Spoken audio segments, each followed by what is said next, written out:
Hey everyone! Welcome back to another video. Today, we'll be discussing the advantages and disadvantages of being a software developer.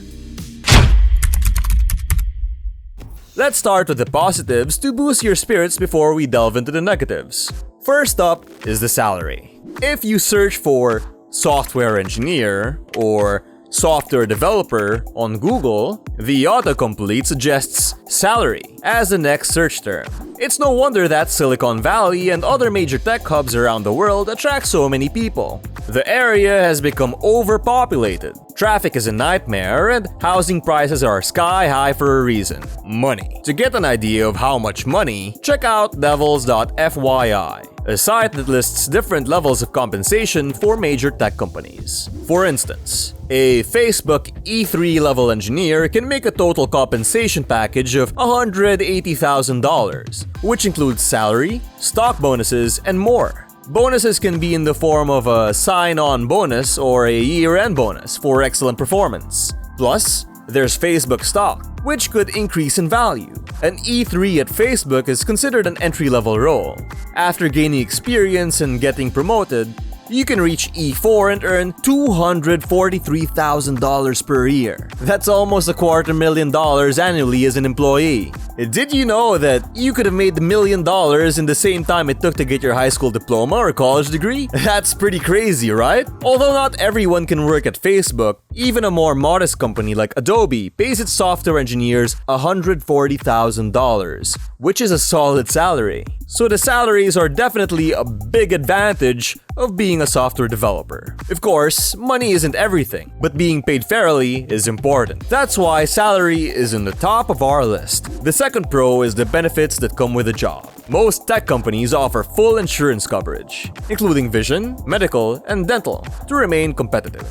They also provide generous 401k matching. Other benefits include transportation and education expenses, maternity or paternity leave, gym memberships, and some companies even offer unlimited paid time off.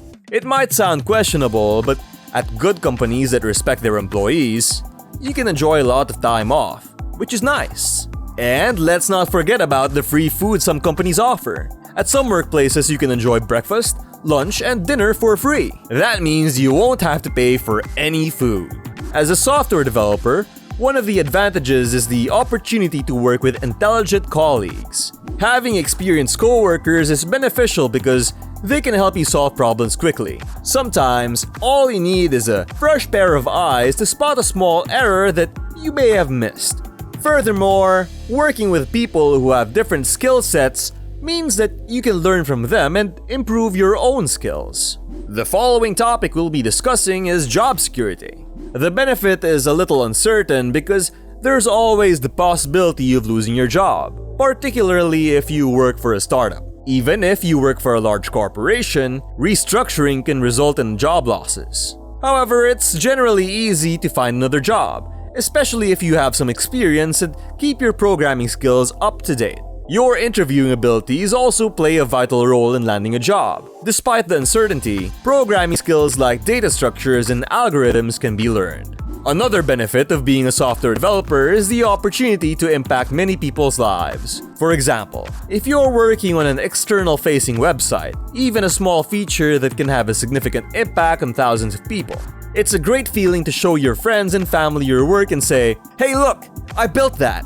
Additionally, you can build internal tools that are helpful to other people in the company. When someone tells you that a feature you built has saved their team time, it's a fantastic feeling. As a full-stack engineer, you have the option to work for yourself. When your skills are top-notch, you can start your own business with just one good idea and the right abilities to make it happen.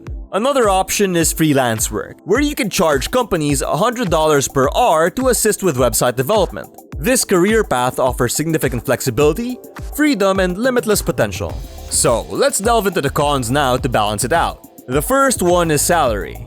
While we mentioned it as a pro earlier, there are certain things to consider. If you work for yourself, you'll have to pay for your own insurance and retirement account, which can be quite expensive.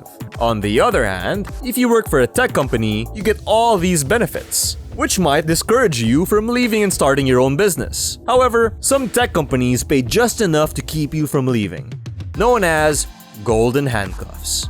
Imagine, if you were earning Facebook's $250,000 salary and they doubled it to $500,000. You could work for 5 to 10 years, make millions, and retire early. Of course, some people prefer a steady income, especially those with families and kids, and that's perfectly fine. The next disadvantage is the competition. While there are many software development jobs available, most engineers compete for the top-tier companies. This creates fierce competition when applying for a position. The interview questions for these companies can be challenging, and you often have a limited time to solve complex problems while coding effectively under pressure. Additionally, you need to communicate your thought process while coding, which can be challenging for many people. Since these top companies offer high salaries, they have a larger pool of applicants to choose from. Therefore, they can afford to pick the best candidate. Hence, competition can be a significant drawback. The next topic we want to discuss is the unnecessary requirement of coming into the office. Most people find this to be a hassle. As someone with a lengthy commute, it seems pointless to go into the office 5 days a week when you could just as easily do the work from home. It's one of the few jobs where we can work comfortably from our own homes. But unfortunately, many companies don't allow us to take advantage of that. So it's definitely a disadvantage. Another downside is that we have to sit in a chair and stare at the screen all day. For those who enjoy being outdoors and staying active, this can be challenging, since you're stationary for most of the day. However, on the bright side, most jobs nowadays involve staring at the screen, including lawyers. It's the direction that things are headed. One solution to this is getting a standing desk, which allows you to alternate between sitting and standing throughout the day. The electronic desk keeps track of different height presets. And while there are studies that suggest standing all day may not be beneficial, there may be a different study next month that says otherwise. So it's best to do what makes you feel comfortable. The next con to consider is working with outdated or undesired technologies. In any job, you may encounter tasks that you don't like or want to do. And in software development, you may often find yourself dealing with legacy code. However, this is not unique to our industry, as every job has its downsides. But if working with old technology is a significant turnoff for you, then it's something to think about. Moving on, one thing to keep in mind is that you always have to keep learning. This can be seen as both a pro and a con. In our industry, there is always something new to learn, whether it's learning from past mistakes or learning a new technology. If you are someone who enjoys learning, then you won't have a problem with it. But the fast-paced nature of our industry means that if you don't keep up, you risk becoming obsolete. With new frameworks and updates coming out frequently, you must keep track of all the changes to stay relevant. So, while it can be challenging, constantly learning is what makes our industry thrive. Those are the pros and cons of being a software developer. If you have any other thoughts, feel free to leave them in the comments below. And don't forget to hit that like button. If you're serious about pursuing a career in software development, be sure to check out our related video on 5 reasons why you should become a software engineer. It'll help you make an informed decision and decide if this is the right career path for you. Thanks again for watching, and we'll see you in the next video.